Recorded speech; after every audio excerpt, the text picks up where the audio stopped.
આપકી અદાલતમાં cricket star Virat Kohli પર આરોપ છે કે તેઓ પોતાની સ્ટાઇલ પર ઘણું ધ્યાન આપે છે.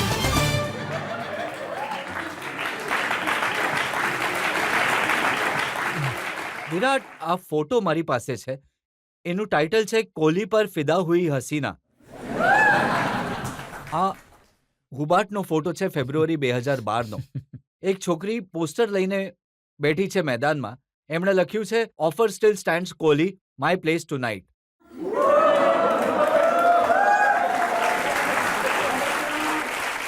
તો રાત્રે ઘરે આવવાનું આમંત્રણ આપ્યું હતું. સર, મેં આમંત્રણ જોયું છે પણ મેં એના પર ધ્યાન નહીં આપ્યું. અમુક લોકો કહે છે કે આ સ્ટાઇલ એટલે રાખો છો કે આવા આમંત્રણો આવતા રહે. નહીં સર, એવું તો કોઈ ઇન્ટેન્શન નથી રહેતું મારું. કોશિશ સ્ટાઇલ તો જ્યારે તમે કંઈક સારું કરો છો તો જો તમને ઠીક સેન્સથી સ્ટાઇલ કરો છો તો એ સ્ટાઇલ માનવામાં આવે છે. બિકોઝ મારી એફર્ટ નથી રહેતી કંઈક સ્ટાઇલિશ રહે મનું વધારે. તમને બિરુદ આપે છે કે મોસ્ટ સેક્સી બેચલર. બેરુદ તો સર જનતા જ આપે છે. એમને જ પૂછો કેમ આપે છે. કદાચ જનતા એટલે પણ આપતી હશે કારણ કે તમારી સ્ટાઇલ જુએ છે. આ જે ટેટુ તમે બનાવ્યા છે.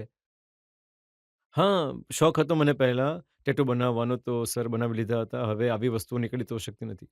તો માણસ એ જ કહી દે છે કે સ્ટાઇલ છે મારી. મેં સાંભળ્યું કે જ્યારે તમે 16 વર્ષના હતા, જ્યારે પહેલીવાર તમે ટેટુ બનાવડાવ્યું હતું, તો કોચે ઘણો ગુસ્સો કર્યો હતો તમારા પર? હા, ખાસો ગુસ્સો કર્યો હતો અને ગરમીમાં પણ હું ફૂલ સ્લીવની ટી-શર્ટ પહેરતો હતો જેથી ટેટુ દેખાય નહીં. તો પછી જ્યારે એમને ખબર પડી તો ઘણો ગુસ્સો થયા હતા એ. તો પછી મેં એમને કહ્યું કે મારે હજી એક બનાવવું છે. મેં પહેલાં પણ પૂછી લીધું. બીજી વાર મેં પૂછી લીધું એમને. તો પછી એમણે કહ્યું કે કોઈ અમે ટૂર કરવા જઈ રહ્યા હતા તો ત્યાં પરફોર્મન્સ કરશો પછી બનાવી લેજે. તો મેં પરફોર્મન્સ કર્યું અને પછી બનાવીને આવ્યો ત્યાંથી પછી. તો એમણે શરત મૂકી કે જો તમે સારું પરફોર્મ કરશો તો તમે ટેટુ બનાવી શકો છો. નહીં, શરતો નહીં. એના પછી એમણે મને એટલું કંઈ નહીં કહ્યું. એના પછી મેં હજી એક ટેટુ જે ખાસું મોટું છે મારા હાથ પર છે. તો એના પછી મારું પરફોર્મન્સ ઘણું સારું થવા લાગ્યું. તો પછી મેં એમને કહ્યું કે સર મને ઘણું મોટું લાગી રહ્યું છે. હું વિચારી રહ્યો છું કે હટાવી દઉં આને લેઝર કરાવીને. તો એમણે કહ્યું કે નહીં, હવે હટાવતો નહીં. હવે પરફોર્મન્સ સારું થઈ રહી છે તારી, તો આ ટેટુ રહેવા દે હવે. તો ત્યારથી પછી મેં આમ જ છોડી દીધું એને. તો જો પરફોર્મન્સના હિસાબે વિરાટ તમે ટેટુ બનાવશો તો આખી બોડી પર ટેટુ બની જશે. થોડો ગજનીવાળો હાલ થઈ જશે માણસ. કોચે કહ્યું હતું સ્ટાઇલ વાઇલ છોડો અને રમત પર ધ્યાન આપો. હા, શરૂમાં સર કહેતા હતા થોડું શરૂઆતમાં ઘણો ડિસ્ટ્રેક્ટ થઈ ગયો હતો. પહેલી જે એડિશન હતી આઈપીએલની એના પછી અમે લોકો અંડર-19 વર્લ્ડ કપથી આવ્યા હતા. એના પછી એકદમ બધું ઇન્ટરનેશનલ પ્લેયર્સ સાથે રમવાનું મળતું હતું અને આટલું અટેન્શન દરેક ટીમ પર તો ઘણું સારી રીતે હેન્ડલ નહીં કરી શક્યો હતો હું. જે ફેઝ હતો ઇનિશિયલી, અને એને કારણે હું ટીમથી બહાર પણ રહ્યો હતો થોડો ટાઈમ. તો ત્યારે એમણે મને કહ્યું હતું કે આ બધી વસ્તુઓને છોડીને ફિલ્ડ પર વધારે ટાઈમ સ્પેન્ડ કરો અને ગેમમાં ધ્યાન આપ. આ જે સ્પાઇક હેરસ્ટાઇલ છે એ પણ ત્યારે જ આવી હતી? આ તો સર પહેલેથી જ છે. હું થોડો અહીંયા ત્યાંથી ચેન્જ કરતો રહું છું. કારણ કે ઘણા પ્લેયર્સ મેં જોયું પોતાની હેરસ્ટાઇલ ચેન્જ કરી રહ્યા છે. સચિન તેંડુલકરે પણ સ્ટાઇલ ચેન્જ કરી છે. હા, ફરીથી એમણે વાળ લાંબા કર્યા.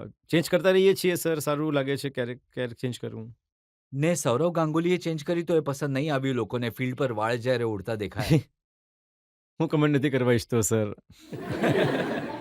ને જે ધોનીએ પોતાના લાંબા વાળ કાપીને નાના કરી લીધા એના પર કોમેન્ટ કરશો? એના પર એમણે જ મને પોતે કહ્યું હતું કે ઘણા ઇરિટેટ થઈ ગયા હતા. એ સંભાળવા માટે ઘણા મુશ્કેલ થઈ ગયા હતા આટલા લાંબા વાળ રમતી વખતે. તો જ્યારે એમણે વાળ કપાવ્યા તો એ બોમ્બેમાં લોકલ રોડ પર ચા પીવા નીકળી ગયા અને લોકોએ ઓળખ્યા પણ નહીં એમને.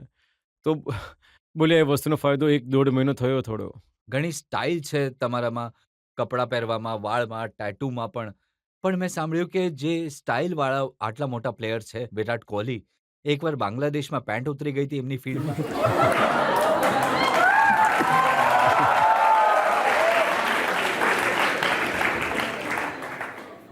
સારી વાત છે સર, તમે સાંભળ્યું જ છે, જોયું નથી.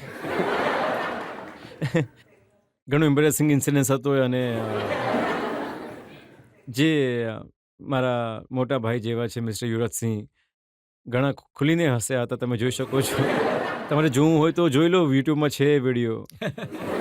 ઘણું ક્રિકેટ તમે રમ્યા છો, ઇન્ટરનેશનલ ક્રિકેટ રમ્યા છો, લગભગ દરેક દેશમાં તમે ગયા છો. તો કયો એવો બોલર છે જેને મારીને તમને સૌથી વધારે મજા આવી? સર, મલિંગા માનવામાં આવે છે સૌથી મુશ્કેલ બોલર.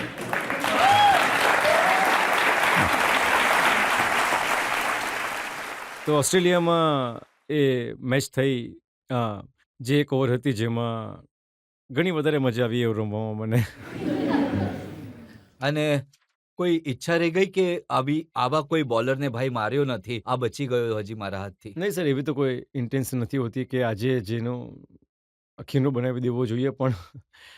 અને એવી કોઈ ઇન્ટેન્સ નથી હોતી જ્યારે તમે મેચ રમવા જાઓ છો. એવું કંઈ થઈ જાય છે કે તમે કોઈ બોલર્સની અગેન્સ્ટ સૌથી વધારે રન બનાવો છો, તો એ બનાવી દેવામાં આવે છે કે હા ભાઈ, હવે આ એક કોન્ટેન્સ થઈ ગઈ. પણ એવો માઇન્ડસેટ નથી રહેતો કે આજે મારે આ બોલરને ટાર્ગેટ કરવું છે. ટાર્ગેટ અમારે હંમેશા પોતાની પ્રોસેસ પર, પોતાના જે ગોલ છે એના પર રહે છે.